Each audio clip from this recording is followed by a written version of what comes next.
I still remember the exact moment my family destroyed themselves. It was Christmas Day, 2024, and I was sitting at our dining room table, watching my mother Patricia smile that cold, practiced smile she used when she was about to deliver what she thought was a killing blow. "Zoe, we've all talked about this," she said, her voice sickeningly sweet as she gestured around the table. "We've all decided, you should leave and never come back." The words hung in the air like poison. My father Robert nodded grimly from his seat at the head of the table, not even bothering to look at me. My older brother Tyler smirked, clearly pleased with himself, while my younger sister Ashley examined her perfectly manicured nails with fake disinterest, but I could see the satisfaction in her eyes. I felt something cold settle in my chest. Not surprise, exactly. I'd known for years that I was the family disappointment, the one who never quite fit their vision of success. But hearing it said out loud, on Christmas Day with such casual cruelty, that was new. "Okay then," I said quietly, reaching into my purse. "I guess you won't be needing this." The envelope was thick, cream-colored, with the law firm's letterhead clearly visible. I'd been carrying it for a week, waiting for the perfect moment to surprise them. It contained documents that would have changed all their lives, solved all their problems, given them everything they'd been struggling for. I tore it in half. The sound was surprisingly loud in the sudden silence. Patricia's smile faltered. Tyler's smirk disappeared. Ashley finally looked up from her nails, confusion replacing her smugness. I tore it again, and again. The pieces fluttered to the table like snow, landing on the untouched Christmas dinner that had grown cold during their little intervention. "What?" Patricia started, but I was already standing. "Merry Christmas," I said, dropping the remaining pieces onto my plate. "Enjoy your dinner." I walked toward the door, my heels clicking on the hardwood floor. Behind me, I heard the scraping of chairs as they scrambled to gather the torn pieces. Tyler's voice, sharp with panic. "What is this? What did she just destroy?"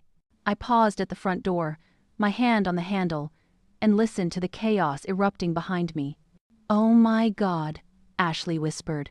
This is from Grandma Rose's lawyer." "What does it say?" Patricia demanded. "Tyler, what does it say?" "I can't. There are pieces missing. But this looks like transfer documents, property deeds." The screaming started then. Patricia's voice high and shrill. "Zoe, Zoe, get back here right now." But I was already walking to my car, the December air sharp against my face. I could hear them through the windows now, their voices overlapping in panic and rage. She was going to give us money. The house. She was signing over the house. How much?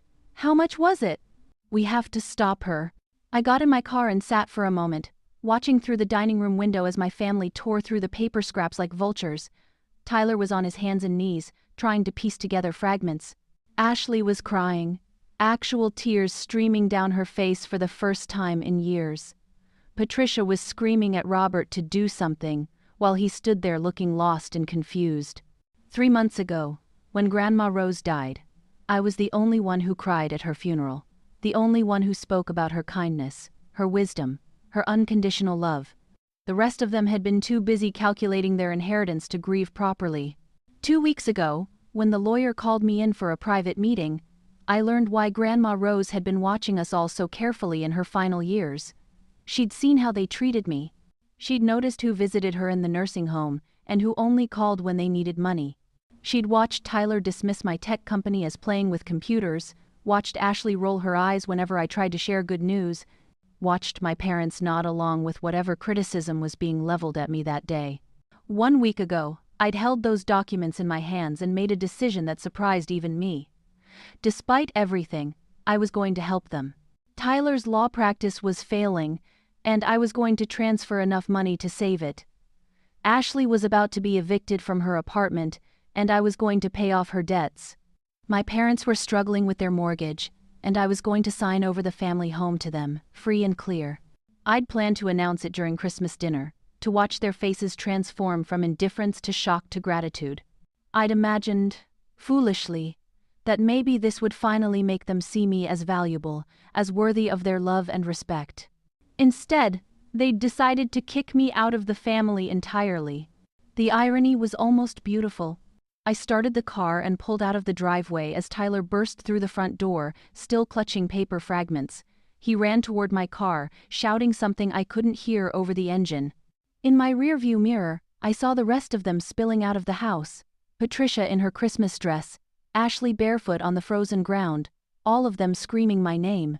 But I was already gone, driving away from the house where I'd spent 28 years trying to earn love that was never going to come. The envelope I'd destroyed contained more money than any of them had ever seen in their lives. It contained the solution to every financial problem they'd complained about for years. And now it was confetti on their dining room table, as worthless as their opinion of me had always been. I smiled as I drove toward my apartment, toward my real life, toward the future I was going to build without them. They'd made their choice, and now they'd have to live with the consequences. All of them. The foundation of my family's resentment didn't happen overnight. It was built brick by brick, disappointment by disappointment, over 28 years of me never being quite what they wanted. I was 7 when I first realized I was different from Ashley and Tyler. While they played outside or watched cartoons, I was taking apart old radios and trying to put them back together. My parents thought it was a phase. "She'll grow out of it," my mother would tell visitors, laughing nervously when they found me in the garage with a screwdriver and a broken toaster. I never grew out of it. By high school, while Ashley was winning beauty pageants and Tyler was captain of the debate team, I was building websites for local businesses and teaching myself programming languages. My parents attended every one of Ashley's pageants, cheering from the front row. They went to all of Tyler's debate competitions, bragging to other parents about his college prospects. But when I won the state science fair with a program I'd written to help dyslexic kids learn to read, they couldn't make it because Ashley had a dress fitting. "We're so proud of you, honey," my mother had said over dinner that night, barely looking up from cutting Ashley's steak. What was it you won again? College was supposed to be my escape, but even then, my achievements felt invisible to them. I graduated summa cum laude with a computer science degree while working 3 part-time jobs to pay for it.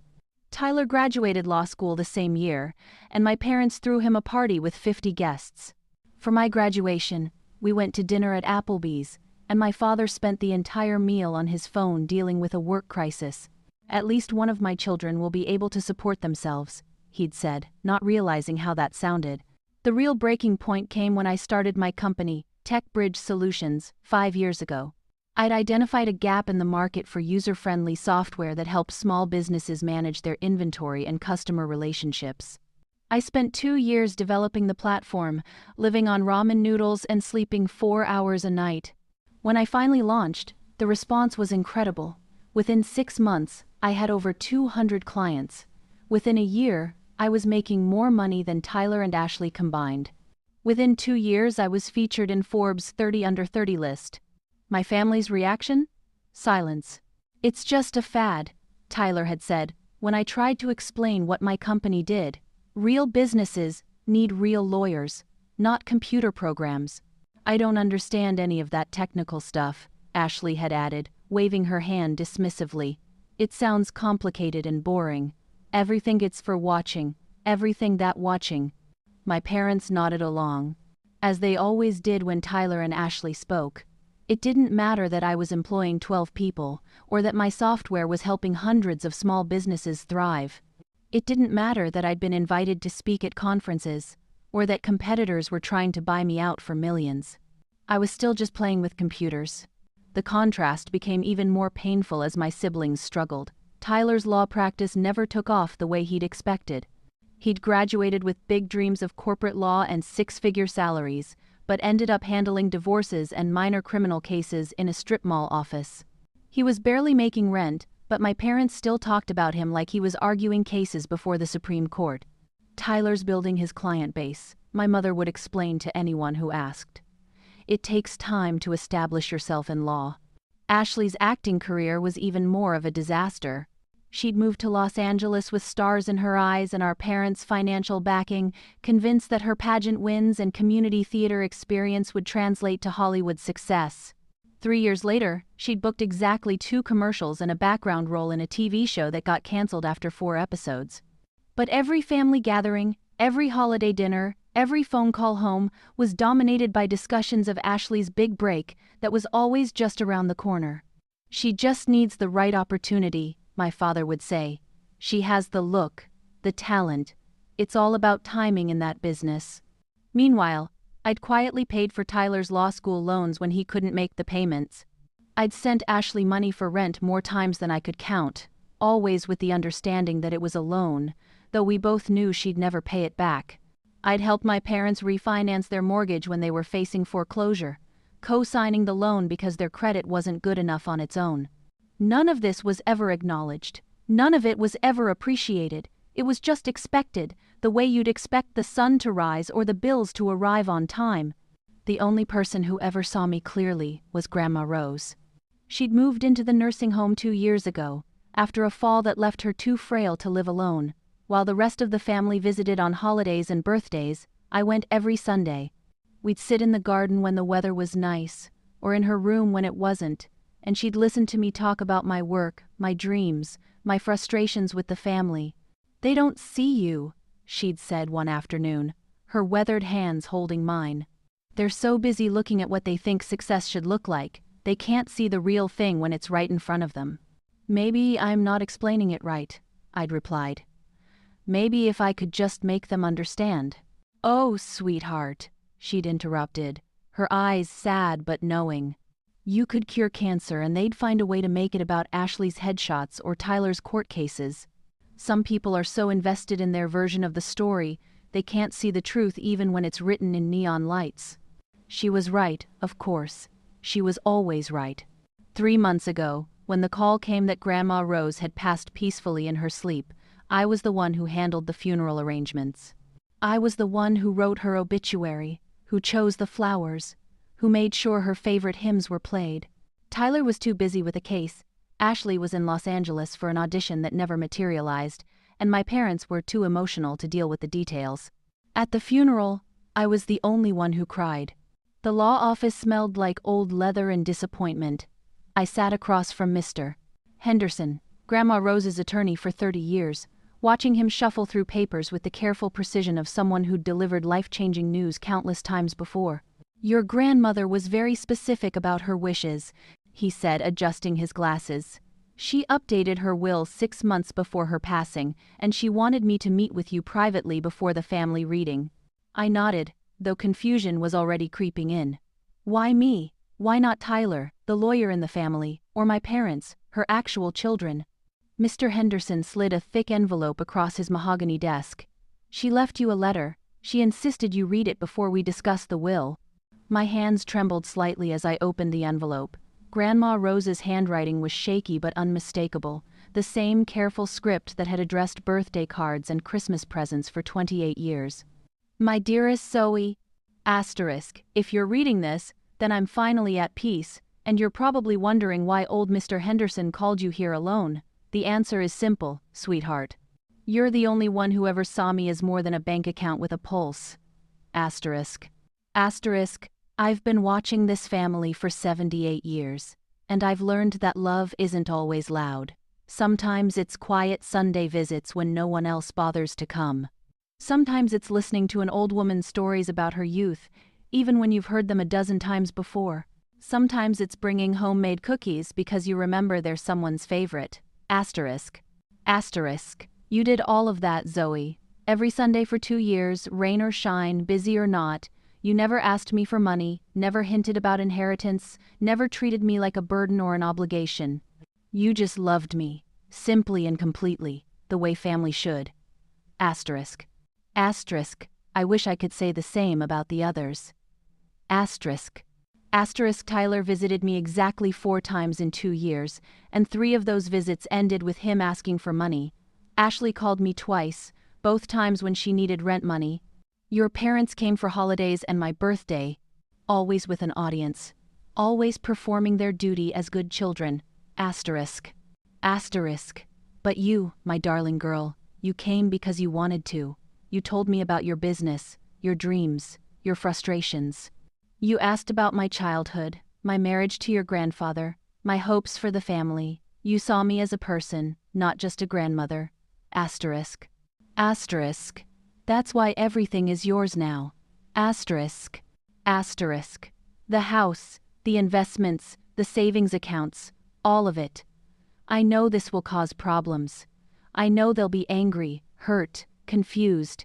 They'll probably blame you, say you manipulated me, or took advantage of my age. Let them. You and I both know the truth. Asterisk. Asterisk. Use this gift wisely, sweetheart. Build the life you deserve, and remember that sometimes the family we choose is more valuable than the family we're born into. Asterisk. Asterisk. All my love. Asterisk.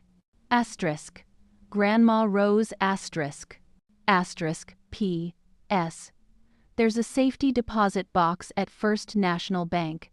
The key is taped under the bottom drawer of my jewelry box, which is also yours now. Inside the box, you'll find some things that belong to your great-grandmother, including her engagement ring. I always planned for you to have it. Asterisk. I read the letter 3 times before looking up at Mr. Henderson, who was watching me with kind, patient eyes. The estate is substantial, he said gently. The house is worth approximately $2.3 million. The investment portfolio is worth another $1.8 million. There are also savings accounts totaling about $400,000. The numbers felt surreal. I'd known Grandma Rose was comfortable, but this was generational wealth. This was life-changing money. She was very clear about her reasoning. Mr. Henderson continued. She documented everything meticulously. Your visits, your conversations, your character. She also documented the others' behavior, their requests for money, their absence, their treatment of both her and you. What happens now? I asked, my voice barely above a whisper. Now, we have the family reading. They'll expect to inherit equally, or at least substantially, when they learn the truth. He paused, choosing his words carefully. Well, let's just say I've seen this situation before. It rarely goes smoothly. The family reading was scheduled for the following week. I spent those 7 days in a strange state of suspended reality, going through the motions of my normal life while processing the magnitude of what had happened. I visited the safety deposit box and found treasures I'd never known existed.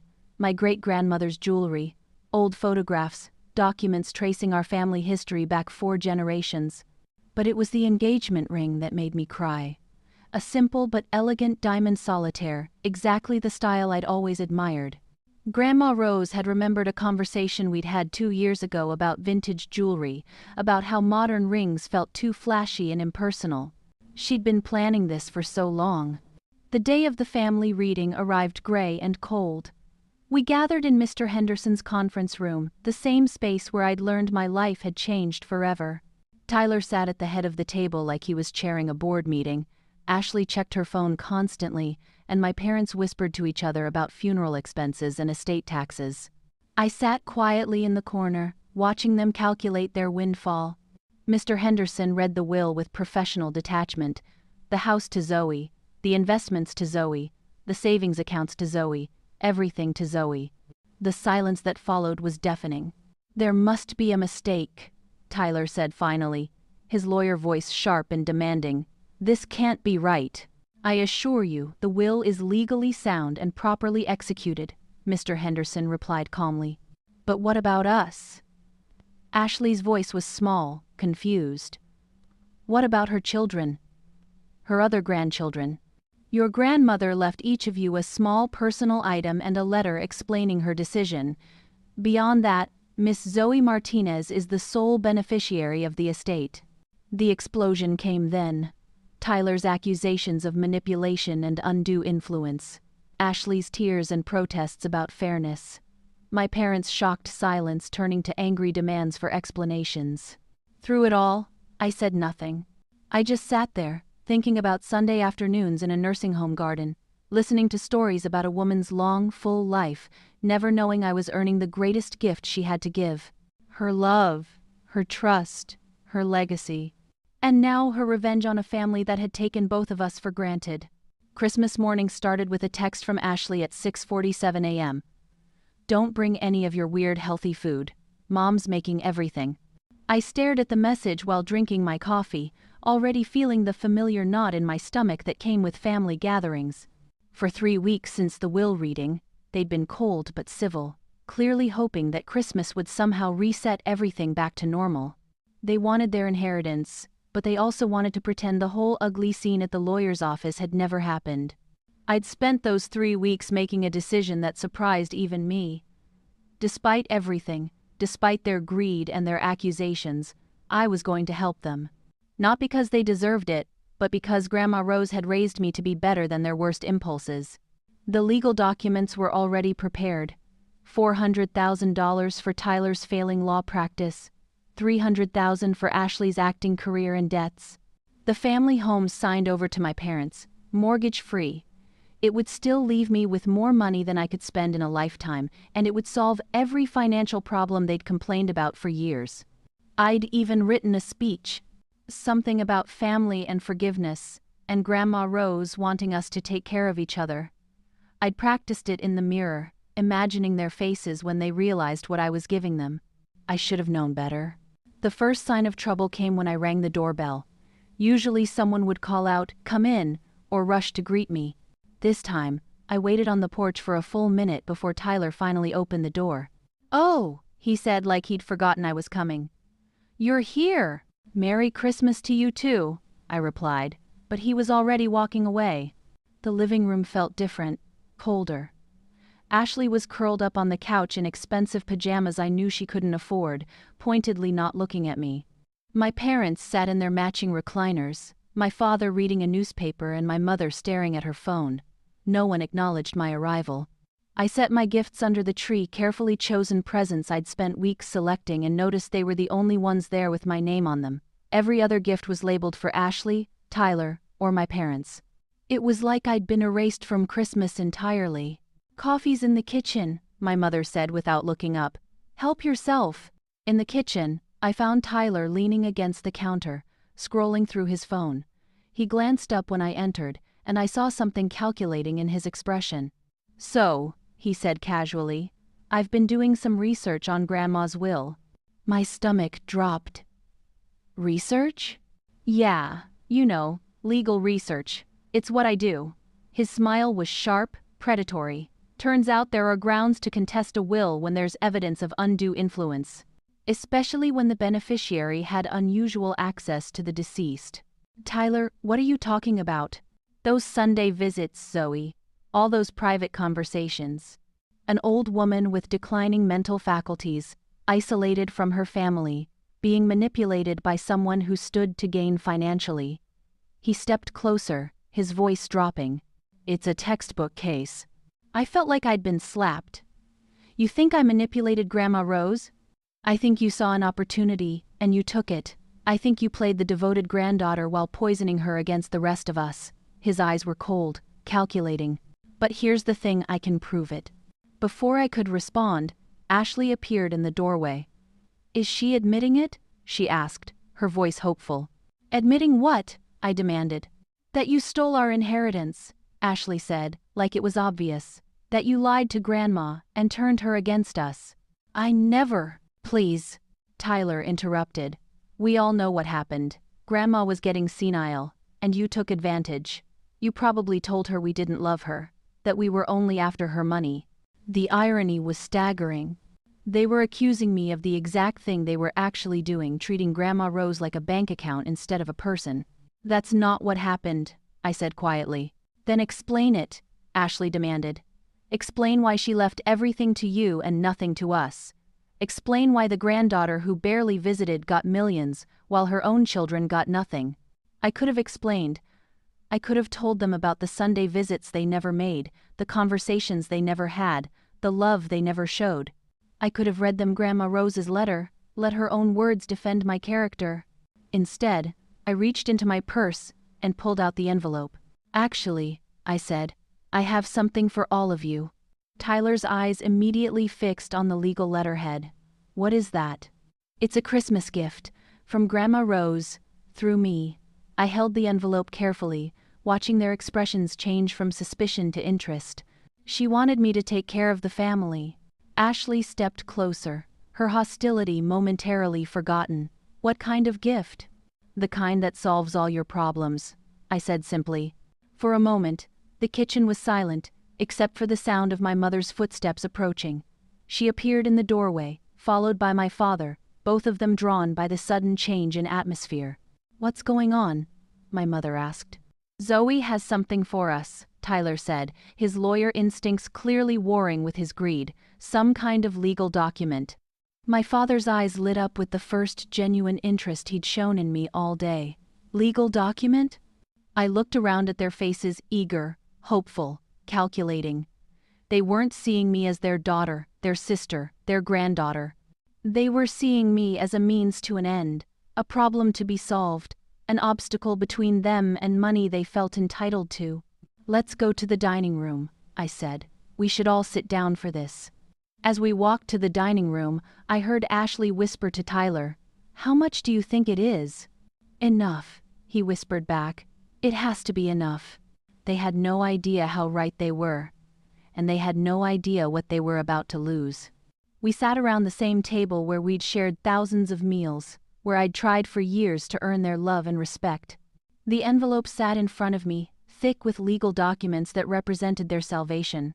All they had to do was treat me like family. All they had to do was show me the smallest amount of love or respect. All they had to do was not destroy me first. The dining room felt like a courtroom as we settled around the table. My mother had set it with her best china, the same pattern we'd used for every holiday since I was a child.